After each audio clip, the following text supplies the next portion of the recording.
First of all, we really need to understand the reason behind it, because a lot of people don't understand the reason behind this demolition. Number one, building on canal is very wrong. Not taking enough measure for the setback to the road, to the canal, and also not getting approval. People want to do rush work and build.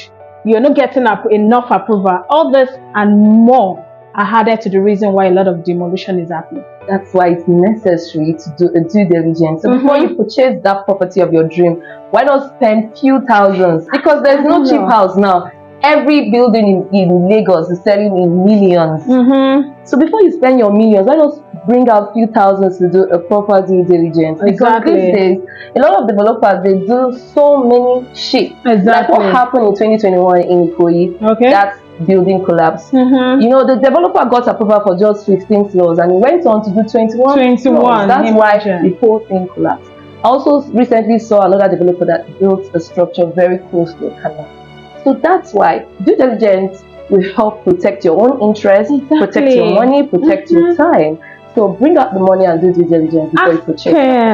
Asking for necessary documents. Ask for the building approval, ask for the survey, ask for the structural documents, the drawings and all, and also the title on the land. Make sure you do your due findings before. And moreover, there's this thing about corrupt government official now, because a lot of government officials want to quickly help you produce the document fast. Before you know it, they're doing the wrong documents for you. And in the long run, you know, your property may be demolished. And the reason also is that you just want to go through the cheaper means. You want to buy the cheap property, you want to go through the cheaper means of getting approval. A lot of these things are really wrong, and it falls back to you at the end of the day.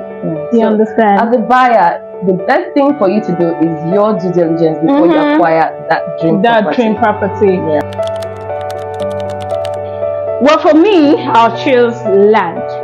House any time of the day. House is easy. You know, I believe that land is easy to maintain, easy to manage.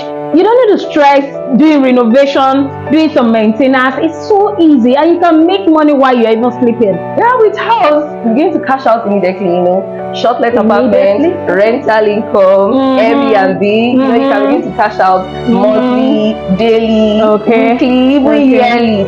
Anybody in their 70s, in their 60s, you shouldn't be buying land now in Lekki. But why do you wait to 70s or 60s to buy land? And also, when it comes to land, you can use it to make money. Leasing is there. Even bank can be paying you now and then when you give it to them for some kind of investment for them. So you can also use it for, you know, farming for people, car wash, so many things you can be doing with the land, and it keeps providing you money. Yeah, that's and what if there is fire issue, God forbid?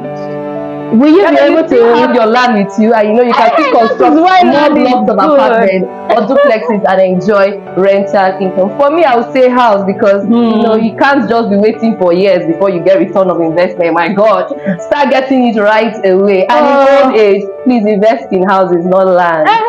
But even in old age and young age, land is also good. Some people don't just want to stress anymore. Some people just want to keep making money, making the property to appreciate and grow. So for me, I think land is still very okay. Well, as a smart investor, so what would you rather invest in? Is it in land or house? Tell us in the comment section. And also, two are good, right? But we want to see your home view in the comment section.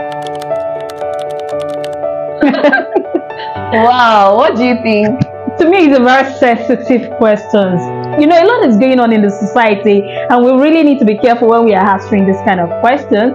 And for me, it's a two-way thing. But right now, I will really pick having both couples' name or document, right? Having Mr. So-so-so and Mrs. So-so-so on the document.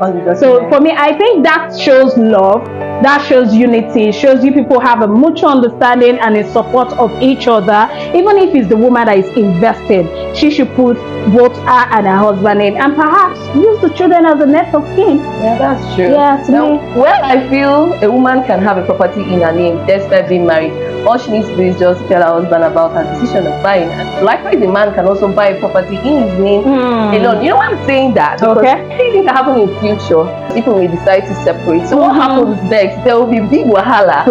So it's best, you know, to have the property in your separate names, that in case of any issue in future, then you have your spouse as your next of kin or your children as your next of kin. Okay, I think that's also a very good answer. I support that as well, especially in the society we have now, that women are doing great, right? Yeah. Women are doing awesome. And sometimes there are some men, we are generalizing this now. There's some men that are just irritated by the growth and the level of success and all that. And so women will want to reserve all this to themselves and invest without even the husband knowing. You understand? And this is a two-way thing. A wife too can be the same to the husband. The husband will just go invest without involving the wife. So in as much your husband is aware of whatever you're doing, or the wife vice versa, I think it depends on you, right? You can do choice. Individual what choice. Do you want? Yes, you can do Mr. and Mrs. Or your name. Sorry, there's nothing like Mr. and Mrs. They can be Mr. So and or Mrs. So, or you can your do name alone. Your name alone. I think, Abby. All right, what do you think in the comment section? Let's Please hear let it. us know. Thank you. Bye.